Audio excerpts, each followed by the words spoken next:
banyak tuh sekarang, saya ini pengen sesar, pengen normal. Nah, sebetulnya yang menentukan sesar atau normal itu sebetulnya siapa sih?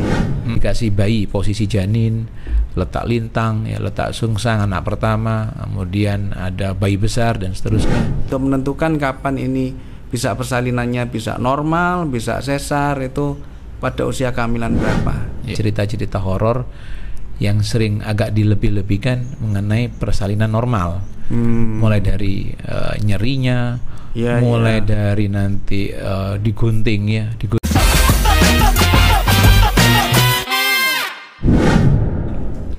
Assalamualaikum warahmatullahi wabarakatuh. Dr. Fakhri, bagaimana kabarnya? Alhamdulillah ya, senang lagi kita bisa bertemu lagi nih sejak terakhir kita podcast beberapa waktu yang lalu. Ternyata viewernya cukup lumayan ya, dan respon para netizen atau penonton itu juga lumayan juga, dan muncul banyak pertanyaan ternyata. Ya, nah, ini kita mulai memilah-milah lagi nih Dr. Fakhri, pertanyaan-pertanyaan apa yang paling banyak, dan nanti untuk kedepannya pasti juga akan kita bikin sesi-sesi seperti ini, yaitu menjawab pertanyaan dan kita menjabarkan ke para penonton. Kali ini banyak yang menanya ini, banyak yang bertanya ya, dokter, ini saya hamil pertama, dan ini banyak, ini saya rangkum ya. Intinya dia hamil pertama, terus bingung ingin menentukan persalinannya bagaimana. Kan banyak tuh sekarang, saya ini pengen sesar, pengen normal. Nah, sebetulnya yang menentukan sesar atau normal itu sebetulnya siapa sih? Nah, itu mungkin bisa dijabarkan sama Dr. Fakhri. Dan kapan sebetulnya kita ini bisa menentukan, mungkin lebih dari dokternya ya, untuk menentukan kapan ini bisa persalinannya bisa normal, bisa sesar, itu pada usia kehamilan berapa? Gitu. Dr. Fakhri, silakan dijawab. Ya, terima kasih Dr. Hendra. Assalamualaikum warahmatullahi wabarakatuh. Bismillahirrahmanirrahim. Ya, pertanyaan yang kalau kita sudah pernah membahas 10 pertanyaan terbanyak di ruang praktek, itu juga ada beberapa pertanyaan lain yang juga sering muncul. Salah satunya menyangkut kadang-kadang di awal kehamilan itu kan sudah muncul pertanyaan itu. Dok, saya ini lahirannya nanti rencananya normal atau sesar? Ya, apakah bisa sekarang sudah ditentukan ini nanti sesar atau normal misalnya? Yeah. Nah, padahal yang si ibu masih usia kehamilan masih 10 minggu, masih trimester 1. Apakah kita bisa menentukan itu dari awal? Iya, sebetulnya ada beberapa yang harus kita lihat ya. Pertama, bahwa kita tahu bahwa periodisasi kehamilan itu ada tiga masa, trimester ya. Kita bilang trimester itu ya, 1, 2, 3 ya. Ya, trimester 1 sampai 16 minggu, trimester 2 sampai 28 minggu, dan trimester 3 di atas 28 minggu sampai persalinan. Apakah di trimester 1 kita bisa sudah menentukan apakah nanti ini endingnya di sesar atau normal? Pada sebagian kecil kasus bisa ya, dari awal sudah ditentukan berarti ini ya. Misal kasus bekas sesar 2 kali ya. Itu sudah bisa kita ngomong ya, nanti kalau kehamilannya berlanjut bagus sampai cukup 9 bulan lah bahasanya, itu bisa dipastikan bahwa persalinannya akan diselesaikan dengan operasi sesar. Harus dengan sesar ya, karena sudah 2 kali. Atau misalnya pasien hamil bekas sesar 1 kali dengan jarak yang terlalu dekat, misalnya ini 3 bulan setelah sesar kok hamil lagi. Ya. Itu bisa dipastikan nanti. Banyak ya kasusnya itu ya, Dr. Fakhri? Lumayan lah ya, artinya ini tergantung menyusui juga ya. Kalau menyusuinya bagus betulnya banyak orang kan juga masih menyusui, nggak mungkin hamil, tahu-tahu hamil gitu ya. Kalau itu terjadi mungkin karena menyusuinya yang kurang bagus. Itu kan kalau 9 bulan ya kira-kira 10 bulan lah. Ya 10 bulan ditambah 3 bulan ya berarti kan masih 13 bulan dari operasi yang pertama. Itu ya secara syarat untuk VBAC atau TOLEC itu ya, VBAC vaginal birth after cesarean atau TOLEC trial of labor after cesarean, itu kan minta minimal 18 bulan. Nah, ini kalau sudah 13 bulan berarti nggak memenuhi syarat. Sehingga juga terpaksa harus sesar lagi yang kedua. Yang berikutnya mungkin memang dari awal kita tahu ada kasus-kasus yang memang nggak boleh mengejan secara mutlak. Saya pernah dapat kasus pasien hamil dengan lensa mata yang ditanam, intraocular lens yang itu sudah di note sama dokter matanya, ibu kalau hamil nanti nggak boleh mengejan. Itu berarti sudah harus sesar. Walaupun itu kehamilan pertama. Saya juga pernah dapat kasus hamil dengan kenaikan tekanan intrakranial yang meningkat. Kasusnya apa? Hidrosefalus, ibunya hamil dengan hidrosefalus yang dipasang shunt, itu juga dokter bedah sarafnya sudah wanti-wanti kalau hamil nggak boleh mengejan. Nah, sisanya itu akan mengikuti alur pemeriksaan sampai nanti 9 bulan. Sisa dari kasus ini, artinya yang lain ya baru bisa ditentukan kalau sudah masuk usia cukup bulan, dalam hal ini 37 minggu ke atas. Berarti artinya ada indikasi absolut ya, indikasi kuat yang memang harus operasi. Dari awal kita sudah tahu berarti ya. Jadi apapun itu, mungkin misalnya kan harusnya lahir itu berapa bulan? 9 bulan 10 hari ya, di atas 37 minggu. Misalnya kasus tersebut kan ada kan yang lahir prematur 34 minggu sudah kontraksi, itu berarti juga harus segera dioperasi saat itu juga ya? Iya, kalau prematur atau imatur kan kita lihat kondisinya ya. Tapi kalau di sini mungkin kita bicara kalau kehamilan itu masuk ke 37 minggu ke atas. Sudah matang, sudah aterem aterem, artinya pada saat itu. Kalau prematur tergantung usia kehamilannya juga ya. Mungkin kalau masih terlalu kecil misalnya 20 minggu lah misalnya mungkin masih bisa dipertimbangkan untuk misalnya bekas sesar 1 kali tapi bayinya masih terlalu kecil karena satu dan lain-lain misalnya pecah ketuban. Abortus ya kalau masih kecil itu ya. Jadi dalam konteks 37 minggu ke atas ya itu tadi. Jadi ada yang sudah memang kita bisa langsung pilah, ini bisa langsung ke arah sesar kalau nanti dia waktunya melahirkan. Nah, sisanya dari sisa kasusnya ya nanti ikut sesuai dengan apa yang ditemukan pada saat kontrol kandungan itu. Iya. Berarti kalau ada pasien, dok, saya minta sesar, itu bagaimana dok? Kan ada juga sekarang itu pasien banyak yang by request. Iya, by request. Karena ketakutan mereka sendiri. Dan sekarang kan apalagi sudah mulai dengar di berita-berita bahwa sesar sekarang tidak sakit, 2 hari atau 1 hari sudah bisa pulang. Akhirnya mereka ambil jalan pintas. Kalau zaman dulu mungkin ya, kalau bisa jangan sampai operasi. Ngeri kan? Ngeri. Kalau sekarang itu kalau bisa jangan sampai normal. Dengar-dengar sih gitu sih. Apa betul gitu ya? Hari gini kok masih normal kan? Nah, gitu. Itu loh. Iya. Jadi kalau kita bicara filosofi persalinan ya, dari dulu kan sebenarnya nggak berubah. Dari standar kita dididik jadi dokter spesialis kandungan, standarnya tidak pernah berubah ya. Standar nomor 1 artinya semua dengan indikasi. Dengan indikasi. Artinya sesar itu dilakukan kalau memang syarat persalinan normal itu tidak terpenuhi. Entah itu ada penyakit tertentu, halangan tertentu, atau ada komplikasi tertentu. Nah, baru kita memutuskan sesar ya. Tapi memang dan perkembangan zaman ini kan luar biasa ya.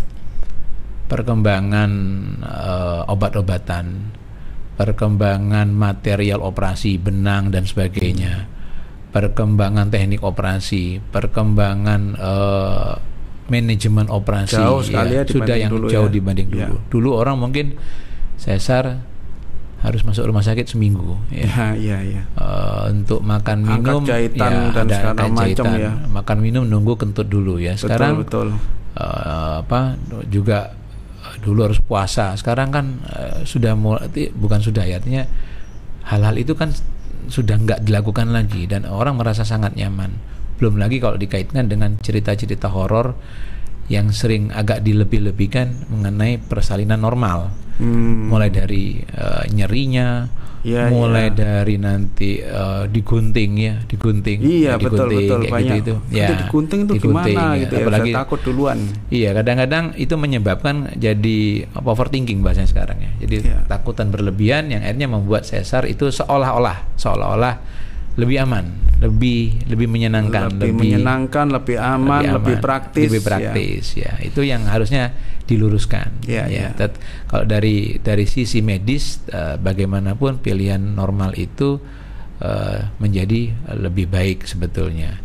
Nah, kalau kita bicara, ini panjang kalau kita bicara sesar atau normal ya sebetulnya.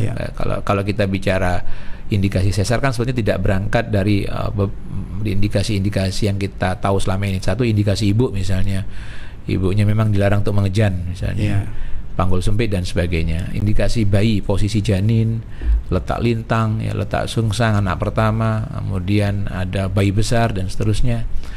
Indikasi di luar itu, misalnya plasenta di bawah, ketuban habis, plasenta previa dan ketuban habis misalnya, atau indikasi sosial yang memang bisa saja cuma indikasi operasi.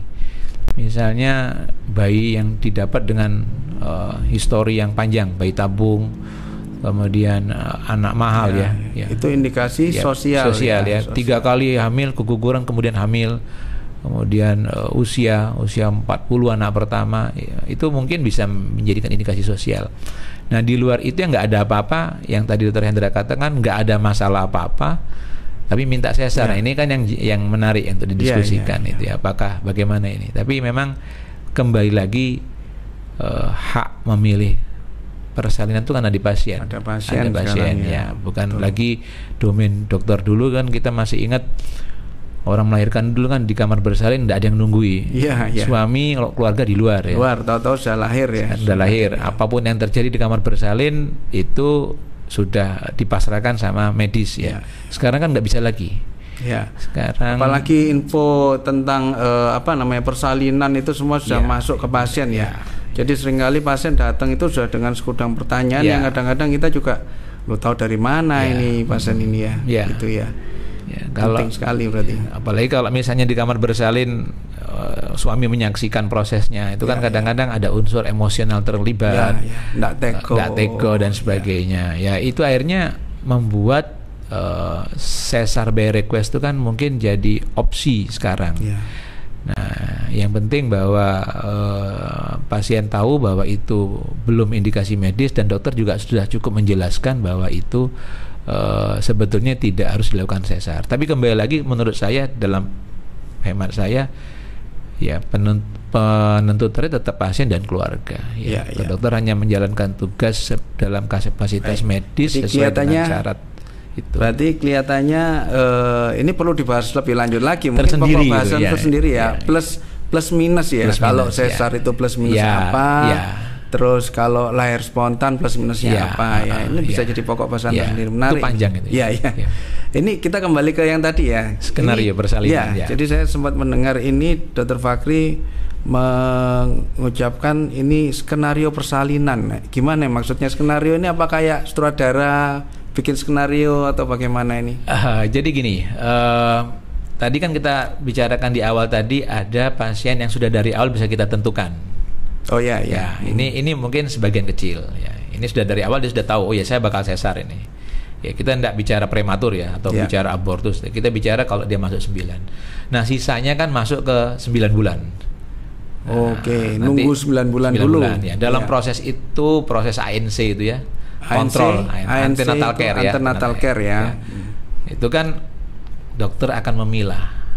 Oh, ini bayinya melintang. Oh, ini plasentanya di bawah misalnya. Oh, ini ada sungsang. Ada kelainan lah, katakan ada kelainan. Itu dokter akan mulai mengarahkan ya. Ini harus dilakukan operasi. Ya. Sebagian kecil sudah ada keputusan. Sebagian kecil sudah ada keputusan. Ini juga pentingnya kenapa harus kontrol teratur itu ya. Jadi misalnya kalau dari awal pasien ini diketahui ada letaknya sungsang atau mungkin lintang, mungkin dokter sudah bisa menyarankan apa yang harus dilakukan untuk memperbaiki. Ada koreksi. Ada koreksi. Termasuk juga misalnya kasus-kasus pertumbuhan janin terhambat, IUGR. Itu kan kalau kontrolnya nggak teratur, kita mau koreksi juga terlambat ya. Sehingga kadang-kadang terpaksa harus sesar misalnya karena ketubannya sudah habis, sementara pertumbuhan janin yang sudah lama nggak kontrol, darah sudah bagus begitu ya. Jadi, nah gunanya kan kontrol di situ untuk screening kelompok mana yang ongoing terus untuk lahiran normal dan kelompok mana yang terpaksa tanda kutip untuk dilakukan operasi sesar. Ya, ya. Nah, sisa dari yang tadi jalan terus. Ya. Oke. Jalan terus. Sebagian besar akan terjadi persalinan spontan. Artinya lahiran normal lah. Normal. Ya. Nah, yang lahiran normal ini pun tidak semuanya lancar. Ya. Maksudnya gimana itu? Nggak semuanya lancar. Ya, artinya ada kasus-kasus yang macet. Oke, persalinannya harusnya maju lancar, sekian jam sudah harus lahir, ini ternyata belum lahir-lahir. Masalah jamnya juga harus diperhatikan ya. Jadi kita tahu persalinan ini kan lama ya, bukan simsalabim ya, terutama pada anak pertama. Anak pertama itu kan rata-rata lahir itu kan antara 14 sampai 19 jam setelah fase persalinan. Kalau anak kedua, ketiga mungkin lebih cepat. Nah, di sini kan juga perlu kesabaran juga. Jadi kalau kita ngomong lama itu, pasien juga harus tahu, dok saya kok 2 hari nggak lahir-lahir tapi buka 1. Belum tentu itu harus dilakukan sesuatu.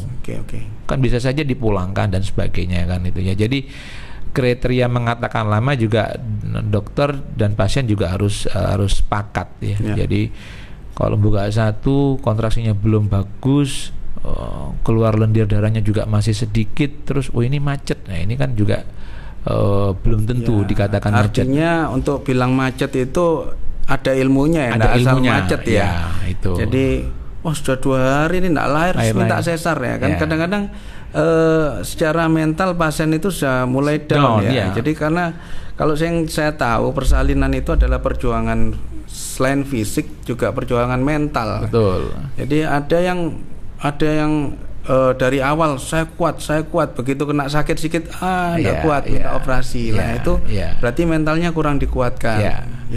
Makanya quote yang sering saya pakai itu kan, perjalanan manusia, perjalanan jarak terpendek yang paling lama ditempuh manusia itu kan jalan lahir.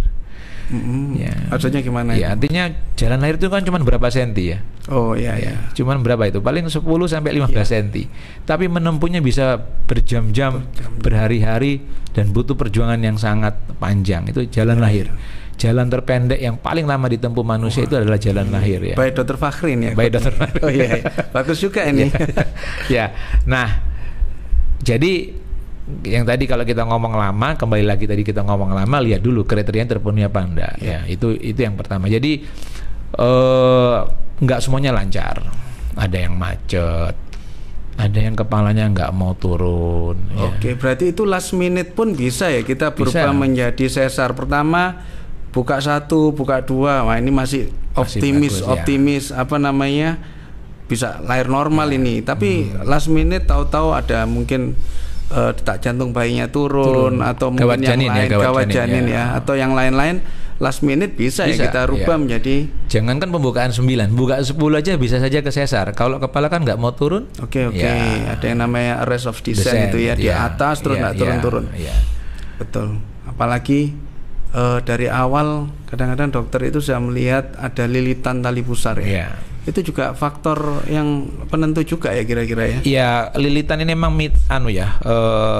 problem ya. Di lapangan itu kan problem. Kalau kita bicara secara medis keilmuan itu kan dikatakan tidak ada kaitan antara lilitan dengan resiko kematian janin ya. Bahwa lilitan itu bisa menyebabkan gangguan penurunan bisa, tapi dikatakan kalau lilitannya lebih dari 2 kali ya, lebih dari 2 kali. Jadi dalam banyak kasus sebetulnya kan lilitan ini kan kira-kira terjadi pada 35% persalinan normal. Iya, betul. Ya, jadi lilitan tapi bisa lahir normal ya, banyak. Artinya kalau secara indikasi sesar sebetulnya tidak selalu ya. Cuman memang kadang-kadang persoalannya orang menjadi khawatir, menjadi worry ya. Akhirnya nanti kan dokternya, dok ini itu nanti tergantung situasi dokternya juga melihat kondisi psikologis pasien segala macam. Berarti kalau lilitan cuma sekali masih kita usahakan normal. Tapi kalau 2 kali itu bagaimana? Kalau 2 kali kecenderung kalau saya ya melihat proses persalinannya. Oke. Kalau Lancar enggak berebet ya, bahasa Jawa tuh berebet Berebet. ya. Berebet itu apa ya? Nggak lancar. Nggak lancar, Nggak lancar, ya. Mungkin kita duga bisa saja ada hambatan proses itu menurun. Tapi kalau misalnya lancar, ya nggak, why not? Ya jalan aja terus ya sambil dipantau kondisi penurunan kepala dan denyut jantung janin misalnya itu. Sama itu Dokter Fakri, panjang tali pusar rasanya berpengaruh. Ya. Ada juga yang lahir normal, nggak ada lilitan, itu susah. Ternyata tali pusar pendek. Ya. Apalagi pendek terus ngalung walaupun cuma sekali, itu berpengaruh. Sebetulnya kalau lilitan itu kan menunjukkan tali pusat panjang sebetulnya. Gitu ya. Kalau tali pusat pendek kan nggak mungkin melilit ya. Dan lilitan itu sebetulnya yang kalau lilitan itu di leher ya. Saya kadang-kadang pasien, apa lilitan ada di kaki. ada lilitan di kaki apa enggak dok ya? Kalau lilitan itu di leher ya. Leher. Nah, jadi kita perlu tahu bahwa proses persalinan ini kan bukan sekedar bait jangan dibayangkan kayak bola turun ditabung gitu ya. Gelundung gitu ya. Artinya ada proses yang sangat kompleks. Mulai dari proses pembukaan jalan lahirnya, yang bukaan 1, orang bilang bukaan 1, 2 lengkap gitu ya. Yang kedua proses turunnya janin, turunnya kepala itu kan ikut rule tertentu, bukan berusut ya. Langsung keluar berusut gitu ya. Itu kan harus miring-miring dulu, kepalanya harus miring dulu, menghadap mana dulu. Kenapa kok orang pas nunggu disuruh miring kiri?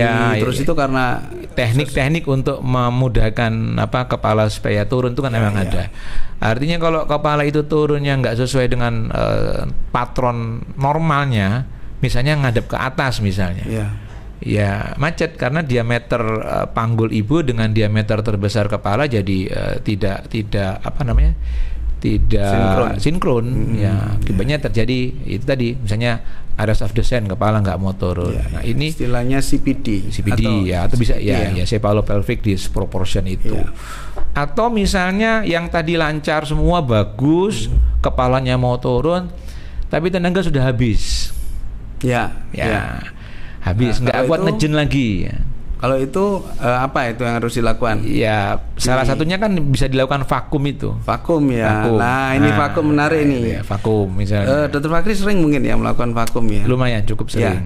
Ini kan kalau orang mesti berpikir, waduh di vakum nanti anakku kok ya apa bodoh nanti misalnya kelas 2 atau enggak sampai SD enggak naik-naik gitu ya.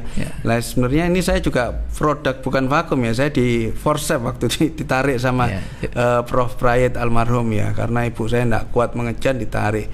Ya buktinya jadi dokter ya. Nah ini gimana? Ada korelasinya enggak? Vakum terus akhirnya menjadi gangguan intelijensi seperti itu. Ya kan kalau kita bicara vakum itu kan apa sih vakum itu? Vakum itu alat ya kayak mangkok gitu ya, yang ditaruh di ubun-ubun daerah ubun-ubun kecil ya, daerah ubun-ubun kecil. Tujuannya kan membantu ibu waktu mengejan ya. Kalau dia sudah nggak kuat, tenaga mengejannya sudah nggak maksimal ya, sementara kepala sudah di bawah kelihatan, ini kan tinggal sedikit lagi. Dokter biasanya akan melakukan beberapa hal. Satu misalnya memperbaiki tenaga mengejan ibu. Misalnya diberikan cairan, disuruh makan lah segala macam, disuruh. Kalau saya biasanya disuruh sari kurma atau madu biasanya gitu kan untuk meningkatkan powernya itu. Yang kedua biasanya dengan teknik mungkin dokter Enda masih ingat waktu kita sekolah itu ya, diajarkan untuk melebarkan area panggul ya dengan posisi kakinya ditarik ke belakang itu, ibunya disuruh merangkul itu ya. Itu kan tujuannya memperlebar supaya juga cepat turun segala macam. Kemudian dibantu sedikit dorongan oleh teman-teman para medis misalnya. Asisten. Kalau itu masih gagal juga, kita bantu dengan vakum.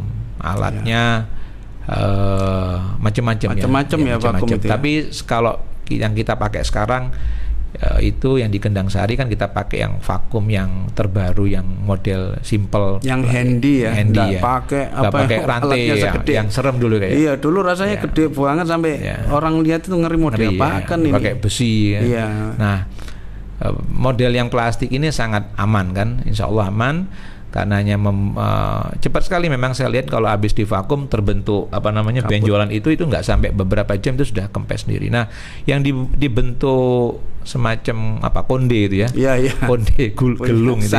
Itu kan bukan itu hanya kulit kepala kan, bukan sampai ke dalam mengganggu isi otak kayak gitu enggak ya. Kan orang kan bayangannya waduh iki ditarik nanti jadi kopior ini isinya kepala kan bayangannya gitu. Ternyata enggak ya. Itu hanya antara tulang tengkorak sama dengan kulit kepala kulitnya.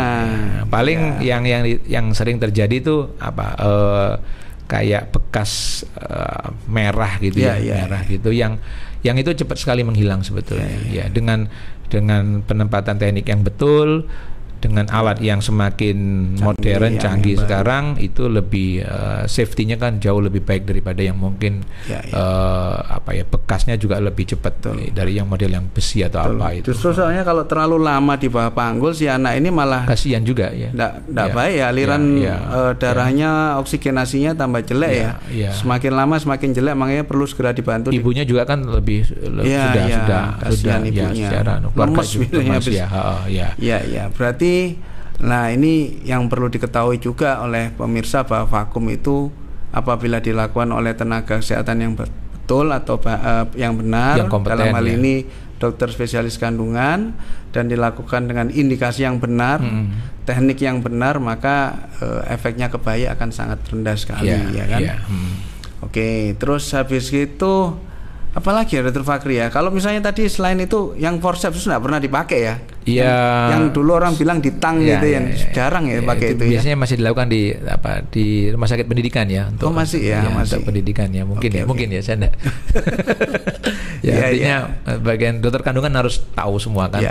Walaupun mungkin paling kalau kita dulu kan waktu sekolah masih sering mengerjakan dulu masih. Atau dan perkembangan sekarang ini betul. Apakah masih menjadi tempat gitu ya. Dan mungkin yang perlu diketahui pemirsa juga, apapun yang kita lakukan itu adalah yang betul ya. Betul. Ini kita bicara yang betul itu by indikasi. Artinya nggak asal ini divakum aja nih, bukan suka-suka dokternya Jadi by indikasi. Apabila ternyata nanti ini mau divakum ternyata nggak sesuai dengan syarat-syarat vakum ya mungkin kita nggak lakukan mungkin lebih aman sesar walaupun mungkin menunggu lebih lama sedikit. Dan itu kan biasanya kita juga tidak sepihak ya. Artinya kita selalu ngajak diskusi keluarga dulu. Ini begini, biasanya kita tunjukkan kepala sudah di sini, suaminya kan bisa melihat sudah tinggal sedikit lagi. Jadi kita libatkanlah keluarga dalam mengambil keputusan itu. Kalau toh misalnya keluarga menolak dan minta sesar ya mungkin dilakukan sesar. Makanya walaupun ini bisa divakum tapi keluarga ternyata minta sesar, tetap kita menghormati, kita jelaskan ya. Tapi biasanya sih kalau dengan penjelasan yang bagus, biasanya mau ya. Karena setelah kita tunjukkan kondisi kepala yang sudah kelihatan, dan ini hanya masalah tenaga ibunya yang mengejan dan sebagainya. Memang harus penilaiannya juga harus baik ya di situ. Artinya ada indikasi-indikasi yang kuat yang bisa kita harus lakukan, ada yang indikasi relatif bisa dilakukan bisa enggak. Seperti kemarin barusan ada pasien yang kembar Dr. Fakri, rencana dilakukan operasi sesar. Normal ya. Ternyata itu usia belum matang, masih 3-6 minggu, tapi bayinya sudah bagus, gede 2 kiloan lebih. Itu datang sudah buka lengkap karena anak kedua sakit-sakit nggak dirasakan, datang sudah buka lengkap. Yang pertama kan kepala, lahir seperti biasa. Lah yang kedua ini posisinya agak melintang, ini agak susah. Memang sudah dijelaskan di awal bahwa ini yang paling aman sesar. Cuman karena ini kondisi sudah buka lengkap untuk lakukan sesar masih lama, dan ini masih ada kemungkinan dilakukan tindakan spontan atau bukan spontan ya, tindakan pervaginam kita coba. Waktu itu tangan saya sampai masuk segini, masuk sini. Ilmu dokter kandungannya keluar semua waktu itu ya. Ilmu PPDS keluar semua. Ini dengan pelan-pelan ya memang akhirnya si bayinya sempat nangis karena memang dia gitu melakukan tindakan. Cuman setelah kita istilahnya diperiksa dokter anak dan lain-lain sehat. Cuman semalam aja, besoknya sudah bisa pulang. Jadi memang ada indikasi-indikasi yang berubah ya, dinamis setiap saat. Tahu-tahu berubah begini, kita juga harus cepat mengambil keputusan.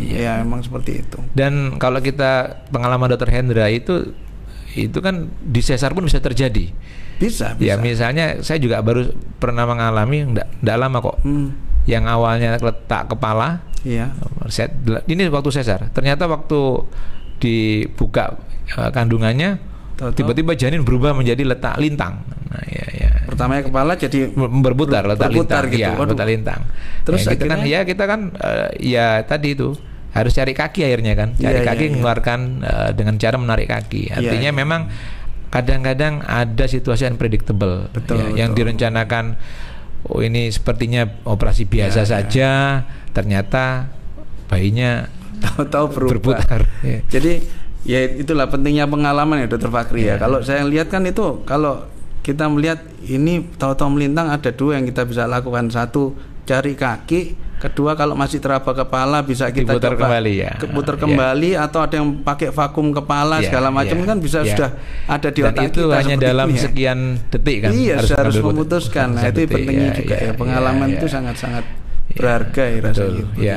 Ya. Nah, sekarang kita tadi kan yang skenario yang normal ya. Normal.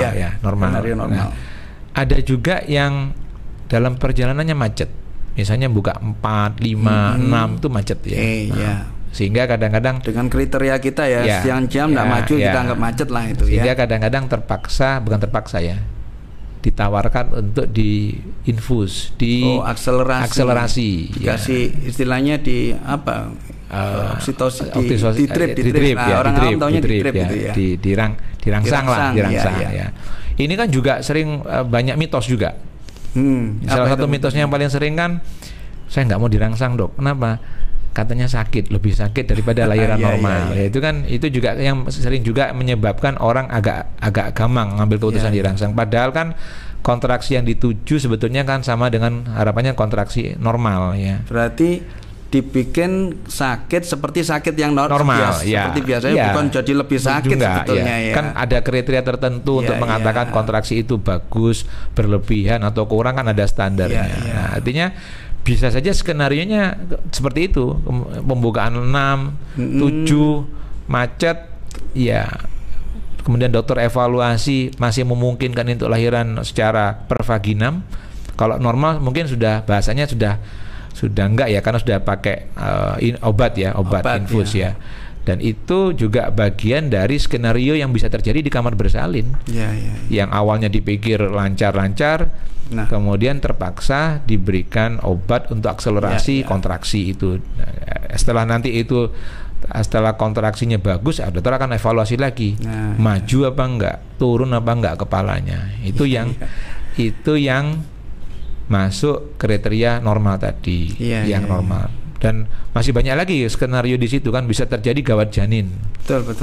Gawat janin misalnya, denyut jantung tiba-tiba yang normal tiba-tiba turun ya. Itu juga merubah skenario persalinan normal. Jadi ini penting sekali kita komunikasikan ke pasien dan keluarga pasien ya, karena apapun itu bisa terjadi. Kita memang bisa memperkirakan beberapa kemungkinan, tapi kadang-kadang sesuatu yang muncul itu bisa di luar kemungkinan juga. Iya, itu yang penting, sehingga nantinya juga tidak saling menyalahkan. Kadang-kadang harusnya tadi saya tahu gini. Memang kalau tahu gitu dari awal sesar. Cuman masalahnya kalau enggak kita coba, kita enggak akan tahu. Masalahnya nyobanya harus sesuai dengan protokoler atau indikasi seperti itu. Kadang-kadang ketuban pecah hijau misalnya, atau kehijauan. Apakah harus sesar? Kan lihat kondisi. Jadi kadang-kadang kan ini dunia yang sudah sangat terbuka ya. Orang bisa browsing, jadi kadang-kadang informasi yang tidak jelas itu bisa menyebabkan orang ketokan berlebihan ya. Nah di situ yang kadang-kadang perlu komunikasi yang lebih baik dengan dokternya, dengan kalau kadang-kadang hanya mendengarkan dari salah satu pihak keluarga atau teman, kadang-kadang bisa saja karena bisa saja pengalaman orang lain belum tentu sama dengan apa yang kita alami. Saudara saya dok dulu begini, kemudian begini. Wes pasti bisa, masih bisa gitu ya. Wes kok ngapain dibegitukan? Aku loh gini bisa. Itu kadang-kadang nggak bisa dijadikan ukuran. Judgement klinik juga berbeda ya kan? Itu. Kondisi-kondisinya. Ini menarik sekali Dokter Fakri. Kita bicara berapa menit itu panjang lebar masalah istilah skenario persalinan. Ini saya juga baru dengar ini skenario persalinan. Jadi ada yang bisa kita rancang dari awal, ada yang memang secara mendadak kita harus memutuskan apa yang harus dilakukan dengan segera. Baik Dokter Fakhri, rasanya ini sudah cukup banyak. Banyak ya. Nanti kalau mau diteruskan bisa sampai sore ini kan ilmunya Dokter Fakhri. Padahal ini belum mana ya, masih bagaimana yang lewat bulan ya. Nanti ada kita harus bahas itu. Bagaimana nanti yang lewat bulan. Iya. Kemudian ya misalnya terjadi ketuban pecah ya di luar kontrak di luar fase persalinan ini kan betul. sesinya panjang ini kalau bicara. Betul. Yang lewat belum lagi bulan. yang Dokter Fakhri tadi bilang ada IUGR pertumbuhan yang terhambat. Gimana ceritanya kok bisa sampai seperti itu ya. Memang kita tidak cukup pertemuan ini, memang kita bikin beberapa sesi Dokter Fakhri supaya nanti kita juga bisa memberikan informasi ke masyarakat ini dengan lebih baik dan benar dan bisa mencapai sasaran. Baik, saya kira mungkin mau disimpulkan dulu sebelum saya tutup. Rasanya enggak ya? Nah, ada ya, sudah cukup. Artinya intinya adalah semuanya itu memang harus dikomunikasikan ke dokter kandungan. Karena tidak semuanya kadang-kadang sesuai dengan harapan dan skenario kita. Itu dia. Dan dokter kandungannya mungkin juga harus agak sedikit banyak ngomong ya. Diam aja moro-moro, ini sesar, ini spontan, pasien ya bingung. Oke, baik Dokter Fakhri, saya Terima kira kasih. Ini pelajaran yang sangat berharga buat kita semua, buat saya juga.